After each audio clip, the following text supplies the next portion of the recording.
सभी लोगों को नमस्ते। मैं पुष्कर अवस्थी। आज हम लोग देखेंगे जो एग्जाम हुआ था 1/1/2023 शिफ्ट 4th में एसएससी जीडी का, उसमें जितने मैथ्स के क्वेश्चंस हुए थे वो आज हम लोग कंप्लीट करेंगे। ठीक है ना। सवाल नंबर पहला आपके सामने दिखा है, देखो 192 और 480 का लासा x के 100 गुने से 60 अधिक है, तो x का मान क्या होगा। आपको कितना सिंपल सवाल है, आपको ऐसे ही कर लेना है कि इस पहले 192 480 का लासा निकाल लीजिए। जब लासा निकालेंगे तो LCM निकाल लेंगे तो 960 निकलेगा। क्या निकलेगा बेटा? 960। याद रहेगा। अब कह रहा है x के 100 गुने से 60 अधिक है, ठीक है ना। तो ये 60 अधिक है भैया, तो 60 कम कर दो। जब 60 कम कर देंगे तो कितना हो जाएगा? 900। ये 900 जो है ये 100 गुना किसी का है, तो किसका 100 गुना है? तो आप तो इतना तो पता ही होगा कि 9 का 100 गुना है कि नहीं?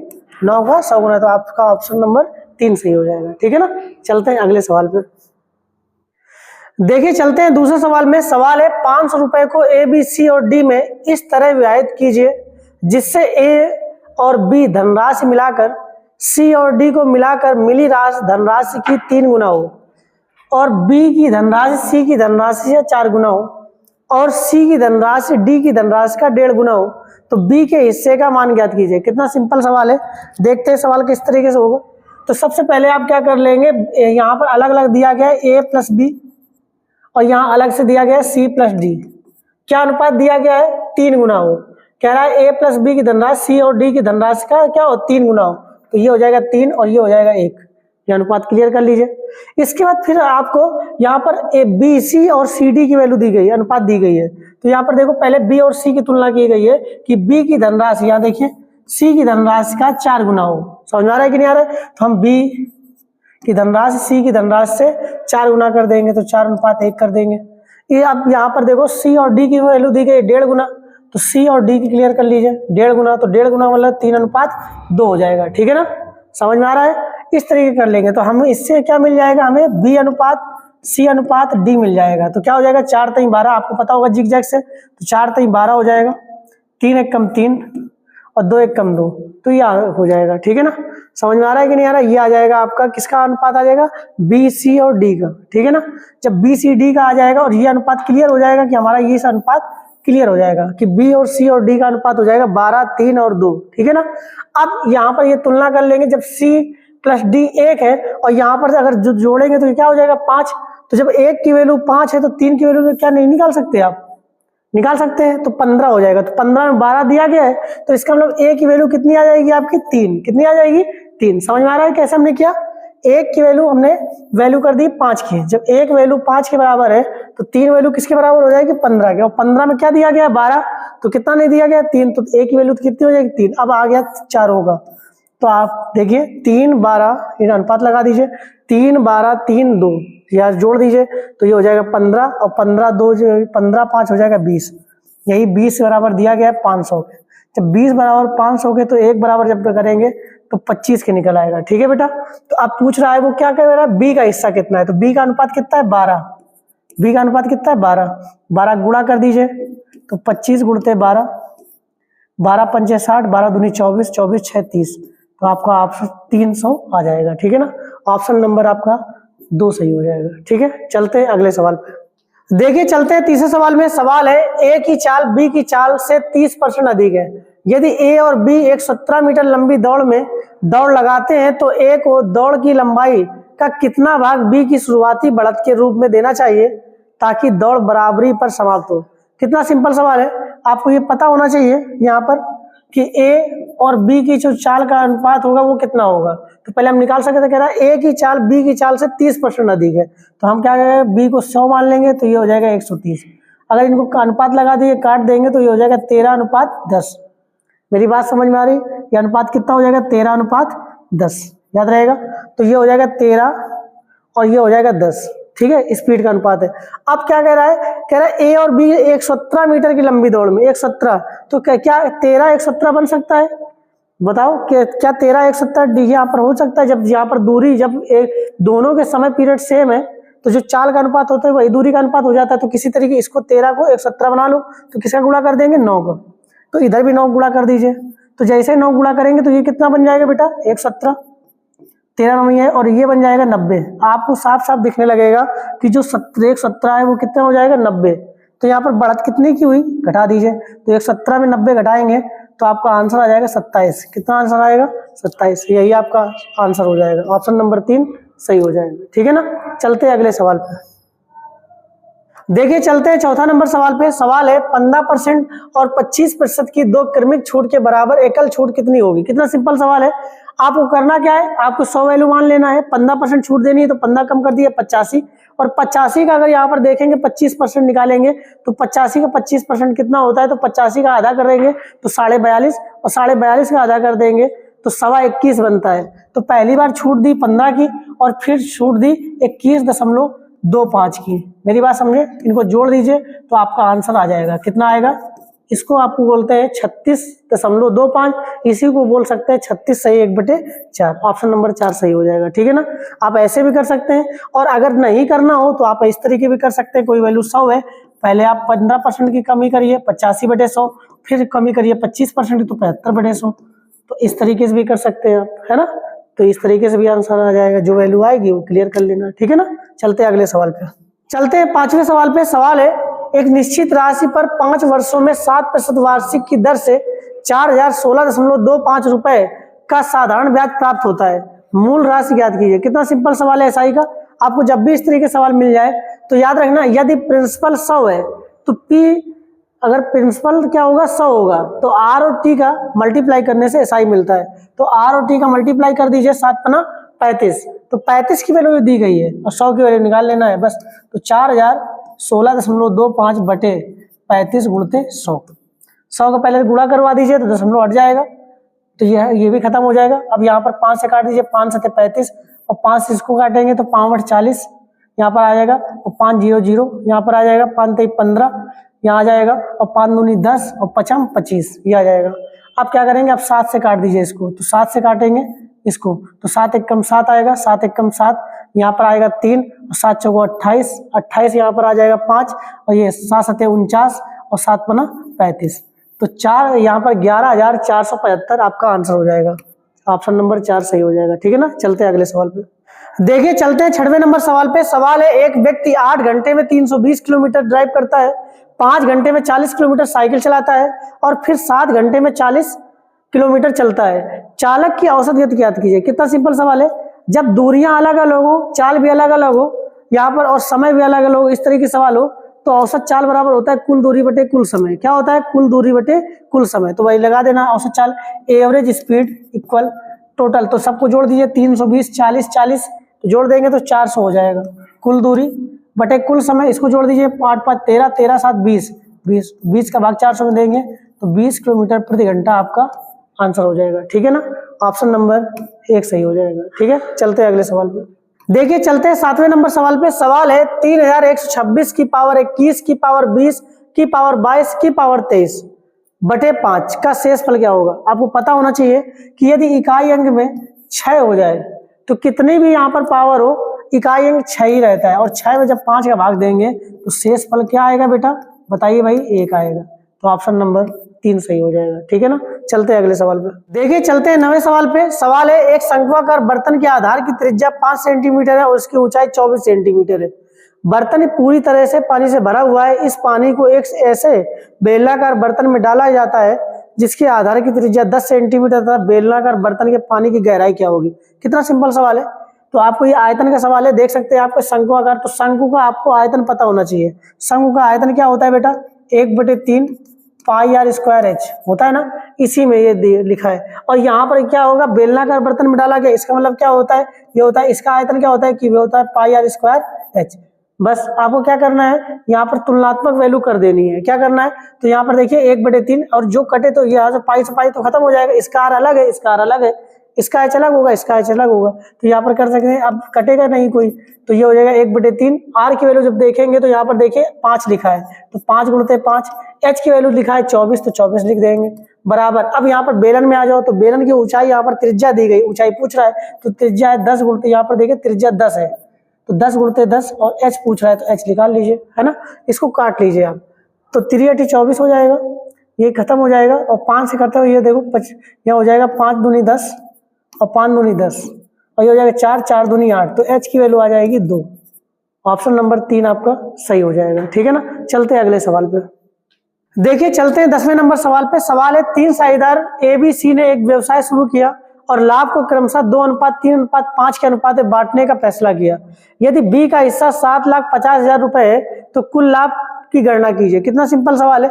जब हमें बी की वैल्यू दी गई है, आपको पता होना चाहिए कि बी की वैल्यू 3 है, तो 3 की वैल्यू यहाँ पर दी गई है 7,50,000, तो आपको क्या करना है, 1 की वैल्यू निकाल लेना। तो 1 की वैल्यू कितनी हो जाएगी, 2,50,000।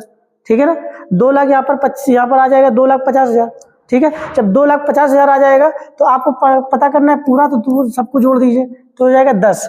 तो 2,50,000 में आप 0 बढ़ा देंगे तो ये हो जाएगा 25 लाख। कितना हो जाएगा, 2,50,000 में जब आप 0 बढ़ा देंगे तो आपको कितना आ जाएगा, 25 लाख। तो आपका ऑप्शन नंबर 3 सही हो जाएगा। चलते हैं अगले सवाल। देखिए चलते हैं 11 नंबर सवाल पे। सवाल है P उतना कार्य कर सकता है जितना Q और R मिलकर कर सकते हैं।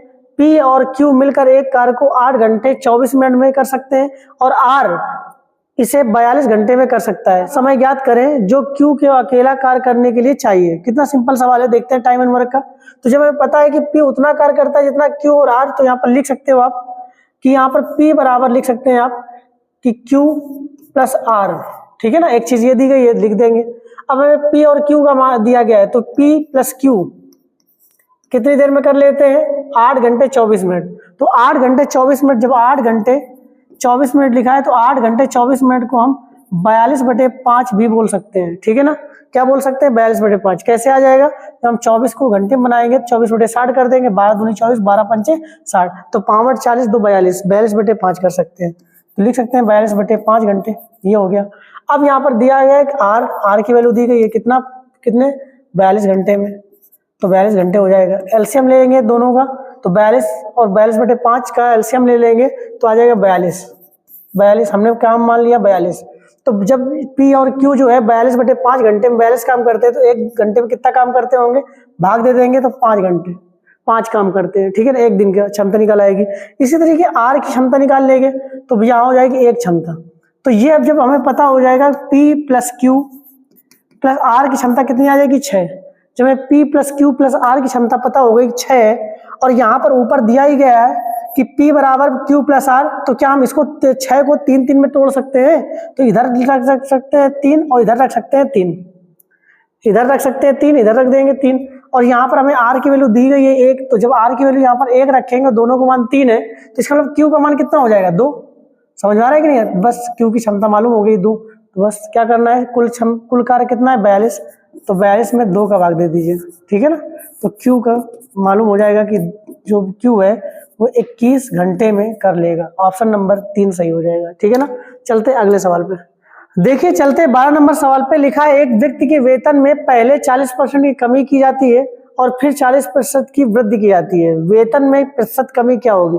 कितना सिंपल सवाल है, आपको करना क्या है, कोई वैल्यू अगर 100 है तो यहाँ पर 40% कमी की गई तो हो जाएगा 60/100, 40% की वृद्धि की गई तो 100 यहाँ हो जाएगा 140 यहाँ पर कर सकते हैं आप 140/100 कर सकते हैं, 40 वृद्धि कर सकते हैं।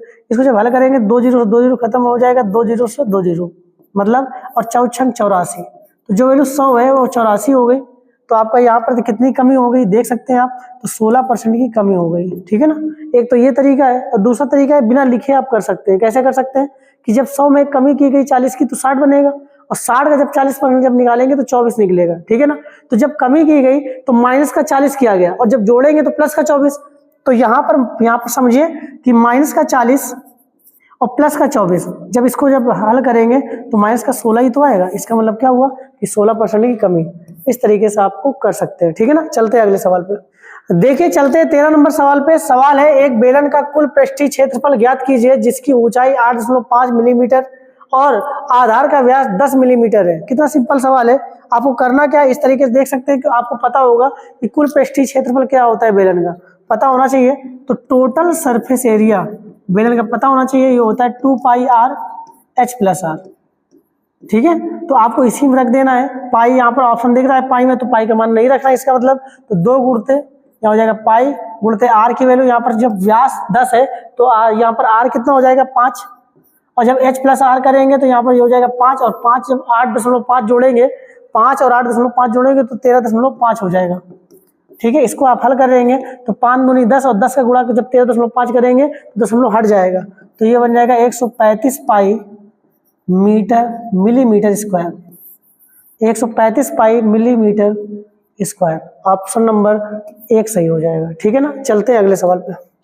देखिए चलते हैं 14 नंबर सवाल पे। लिखा है एक यात्रा में ठहराव को छोड़कर एक ट्रक की चाल 90 किलोमीटर प्रति घंटा है और ठहराव के साथ ट्रक की चाल 36 किलोमीटर प्रति घंटा है। वह ट्रक प्रति घंटे कितने मिनट के लिए रुकता है? कितना सिंपल सवाल है, कैसे करेंगे? तो आपको ज्यादा वाली चाल यहाँ पर देखिए 90 किलोमीटर प्रति घंटा है और कम चाल कितनी है, जब ठहराव यहाँ पर हुआ तो 36 किलोमीटर प्रति घंटा है। आपको क्या कर लेना है, शॉर्टकट समझ लीजिए, है ना। लॉन्ग बता सकते थे लेकिन समय कम है, इस तरीके से हम बता सकते हैं। तो अंतर देख लीजिए, तो इन दोनों का जो अंतर होगा तो यहाँ पर हो जाएगा 54। कितना हो जाएगा? जो अंतर हो तो उसमें ज्यादा वाली चाल पे निकाल लीजिए, तो यहाँ पर 54 बटे यहाँ पर हो जाएगा 90 और यहाँ पर गुणते 60। बस हल कर लीजिए। इसको जब हल करेंगे तो यहाँ हो जाएगा 2 बार, ये हो जाएगा 3 बार और 3 से काटेंगे तो 18, 18 दूनी 36, तो यह जो आंसर हो जाएगा 36 मिनट। आपका आंसर नंबर 2 सही हो जाएगा। ठीक है ना, चलते हैं अगले सवाल पे। देखिए चलते हैं सवाल नंबर 15 पे। लिखा है एक डीलर सभी गुड़ियों पर 20% की छूट प्रदान करता है। वह उन ग्राहकों को कम हुई कीमत पर 5% की अतिरिक्त छूट प्रदान करता है जो नगद भुगतान करते हैं। एक ग्राहक 1800 रुपए की कीमत वाली गुड़िया के लिए नगद में कितना भुगतान करेगा? कितना सिंपल सवाल है। तो आपको पता होना चाहिए कि यहाँ पर 1800 रुपए है, यहाँ पर वैल्यू कितनी है? 1800 रुपए। ठीक है ना, तो यहाँ पर पहले यहाँ पर 20% छूट देता है और फिर 5% छूट देता है। इसका मतलब 2 छूट देता है, 2 बार छूट देगा, पहले 20 की फिर 5 की। तो जब 20 की छूट देगा तो 100 की वैल्यू 20 घटाएंगे 80 और 80 फिर 5% छूट देगा। तो 80 का जब 5% निकालेंगे तो ये क्या निकलेगा? 80 का 5% तो 4 निकलेगा। तो यहाँ पर जो वैल्यू 100 थी यहाँ पर फिर 24 की अतिरिक्त छूट निकल आएगी, याद रहेगा। तो यहाँ पर 76 की वैल्यू देगा। अगर 100 वैल्यू कीमत है तो इसका मतलब वो 76 रुपए दे देगा। ठीक है ना, तो ये जो वैल्यू है ये 100 की वैल्यू है। तो जब 100 बराबर 1800 के तो 1 बराबर 18 के होगा कि नहीं होगा? 1 बराबर किसके होगा? 18 के। तो बस 76 बराबर निकाल लेना, 18 गुणा 76 में कर देंगे तो 18 छक्का हो जाएगा 108, कैरी हो जाएगा 10 और 18 सत्ते 126, 126 136, 1368 आपका आंसर हो जाएगा। ठीक है ना, चलते हैं अगले सवाल पे। देखिए चलते हैं 16 नंबर सवाल पे। लिखा है एक तूफान में एक बगीचे के 300 पेड़ों में से 240 पेड़ स्थिर रह गए, तो पेड़ों की संख्या में प्रतिशत कमी कितनी होगी? हमें पता है कि 300 पेड़ है और हुआ कितने? 240 पेड़, बचे कितने? 240। कितने टूट गए आप देख सकते हैं। तो इसका मतलब 57 पेड़ यहाँ पर चले गए, 57 पेड़ चले गए। तो यही तो कह रहा है कि यहाँ पर पेड़ों की संख्या में कितने प्रतिशत की कमी आई है। तो कमी कितनी हुई है? कमी कितनी हो गई? 57 की। तो यही 57 निकाल लीजिए। यही 57 किस में निकालेंगे? 300 पे। कितना परसेंट निकाल लीजिए। तो यहाँ पर 2 जीरो कटेगा, 3 से काटेंगे 57 को तो 19 आ जाएगा। कितना आ जाएगा? 19। ऑप्शन नंबर 1 सही हो जाएगा। ठीक है ना, चलते हैं अगले सवाल पे। देखिए चलते हैं 17 नंबर सवाल पे। लिखा है एक दुकानदार अपने माल को क्रय मूल्य पर 10% की हानि पर बेचता है लेकिन 30% कम वजन का बाट का प्रयोग करता है, उसका लाभ प्रतिशत कितना होगा? कितना सिंपल है। तो यहाँ पर देखिए जो दुकानदार है वो पहली बात तो यहाँ पर 10% की हानि पर देने की बात करता है, लेकिन फिर बाद में वो क्या करता है? बाट के सहारे से 30% कम तोलता है ना। तो आपको इस तरीके सवाल मिले तो कैसे करेंगे? तो हम मान लेंगे 100 रुपए में 100 kg आपने चीज कोई ले ली, ठीक है ना। अब आपने जब बेचा है तो सबको ग्राहकों को कह रहे हो कि हम 90 रुपए में दे रहे हैं, मेरी बात समझे। जबकि आपको जो 100 kg देनी थी वहां पर आपने कितनी दी? 30% कम, मतलब यहाँ पर बाट का प्रयोग कर रहे हो, मतलब 70 देने चाहिए 100 kg, अब दे रहे हो 70 kg। तो माल कितने दे रहे हो? 70 kg का। तो यहाँ पर समझे सीपी कितना कर रहे हो? 70 का, ठीक है ना। और ले कितने पैसे रहे हो? 90। तो कितना फायदा है आपको यहाँ पर? एसपी यही तो दिया, यही तो आपको क्लियर करना है। इतने में तो दे रहे हो लेकिन दे कितने का माल रहे हो? 70 का, लेकिन ले कितना पैसा रहे हो? 90। तो कितने रुपए के प्रॉफिट कमा रहे हो? 20 का। यही प्रॉफिट निकाल सकते हो आप 20 किस में? यहाँ पर निकाल सकते हो 70 में। जब 20 70 में निकालोगे तो 0 0 खत्म हो जाएगा, तो हो जाएगा 200/7। तो 200/7 को बोल सकते हैं 28 सही 4/7। 28 सही 4/7 आपका आंसर हो जाएगा। ठीक है ना, चलते हैं अगले सवाल पे। देखिए चलते हैं 18 नंबर सवाल पे। सवाल है यदि 6 पुरुष या 8 महिलाएं 21.5 दिनों में एक खेत की कटाई कर सकते हैं तो 14 पुरुष और 10 महिलाएं इसे काटने में कितना समय लेंगे? कितना सिंपल सवाल है। आपको ये पता होना चाहिए कि 6 पुरुष या का मतलब और यहाँ पर इक्वल कर दे सकते हैं 8 महिलाएं, ये कंपेयर वाले सवाल है, इससे कर सकते हैं। 8 महिलाएं कितने दिन में? 21.5 दिन में। तो यहाँ पर दिखा है 14 मैन प्लस, और की जगह प्लस लग सकते हो 10 वोमेन, कितने दिन में करेंगे ये पूछ रहा है। तो ये कंपेयर वाले सवाल है, आपको बदलना पड़ेगा। तो इससे पहले सबसे पहले कंपेयर कर लीजिए। तो कंपेयर इसको काट दीजिए, तो यहाँ पर 6 और 8 कट जाएगा, तो ये बन जाएगा 3 और ये बन जाएगा 4। इसका मतलब ये मालूम हो गया कि 3 मैन बराबर 4 वोमेन के। ये बात समझ में आई कि नहीं आई? अब आपको करना क्या है कि यहाँ पर एक चीज को बदल लीजिए, चाहे ओमेन मैन बदल लीजिए, चाहे मैन मैन बदल लीजिए। तो हम क्या करेंगे, जब हमें पता है कि 4 ओमेन बराबर 3 मैन के, तो अगर 10 इसको बनाना है तो 2.5 गुणा करेंगे नहीं, तो 2.5 का इधर गुणा कर देंगे, तो 2.5 3 का 7.5 होता है। तो यहाँ पर इसका मतलब ये हुआ, हम लिख सकते हैं 7.5 यहाँ पर मैन, और ये 14 मैन है, ये इनको जोड़ दीजिए तो बनता है 21.5 मैन। ये मालूम हो गया। तो बस 21.5 आदमियों का निकाल सकते हैं। अगर 21.5 आदमियों को निकाल लेंगे तो वही आंसर आ जाएगा। तो हमें यहाँ पर देख सकते हैं कि 6 आदमी और 8 वोमेन बराबर 21.5 दिन में करते थे। तो हमें पता हो गया कि 6 आदमी, पहले से पता है हमें कि 6 आदमी 21.5 दिन में करते हैं। जब 6 आदमी इतने, तो 21.5 आदमी अगर होंगे तो कितने दिन में करेंगे? तो सिंपल सी बात है कि ये 6 दिन में करेंगे। ऑप्शन नंबर यहाँ पर देखिए कौन सा है, डी, मतलब 3 सही हो जाएगा। ठीक है ना, ऑप्शन नंबर 3 आपका क्लियर हो जाएगा। ठीक है ना, चलते हैं अगले सवाल पे। देखिए चलते 19 नंबर सवाल पे। लिखा है प्रथम 4 प्राकृतिक संख्याओं के घन का औसत क्या होगा? कितना सिंपल सवाल है। इसका फार्मूला होता है, लिख सकते हो आप, n × n+1 का होल स्क्वायर अपॉन 4। ये आपका फार्मूला होता है, इसी में रख दीजिए। तो रखेंगे 4 गुणते, ये हो जाएगा 5 गुणते 5/4। 4 से 4 खत्म हो जाएगा, तो 5 25। ऑप्शन नंबर देख सकते हैं 1 सही हो जाएगा। ठीक है ना, चलते हैं अगले सवाल पे। देखिए चलते 20 नंबर सवाल पे, जो कि आज का लास्ट सवाल होगा। सवाल है, रीता 12,000 रुपए में एक खिलौना कार खरीदती है और उसे 14,500 रुपए में बेच देती है। उसका लाभ प्रतिशत ज्ञात कीजिए। यहाँ पर एक चीज लिखी है कि दशमलव के बाद 2 अंक तक पूर्णांकित। इसका मतलब क्या है कि दशमलव के बाद 2 अंक तक निकालना है। तो क्या करना है, यहाँ पर देख सकते हैं, यहाँ पर ये सीपी दिया है 12,000, एसपी कितना है 14,500। बस क्या कर रहे हैं, प्रॉफिट निकालेंगे। तो यहाँ पर प्रॉफिट हो जाएगा, तो प्रॉफिट कितना हो जाएगा, तो 12,000 14,500 में घटा देंगे। तो घटाएंगे तो क्या आएगा 2500। कितना आएगा 2500। तो प्रॉफिट परसेंट निकाल सकते हैं आप।